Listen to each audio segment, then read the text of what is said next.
Hello hi అందరికీ, dreamy homes construction and ఇంటీరియర్కి welcome.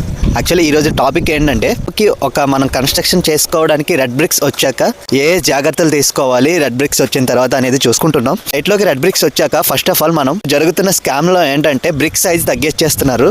Brick size వచ్చేసరికి ఒకవైపు 9 ఇంచెస్, ఒకవైపు 4 ఇంచెస్, ఒకవైపు ఏమో 3 ఇంచెస్ ఉండాలి.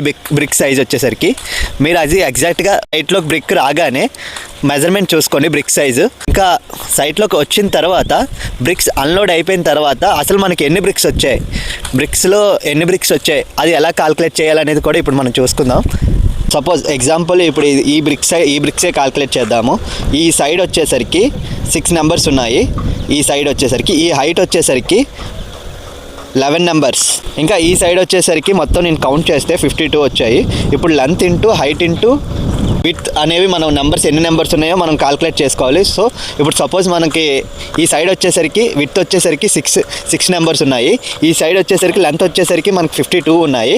ఈ పై హైట్ వచ్చేసరికి 11 నెంబర్స్ ఉన్నాయి. ఇప్పుడు length into height into width 52 into 11 into 6 equal to 3,432 bricks total numbers of ఈ బ్రిక్స్ అనేవి.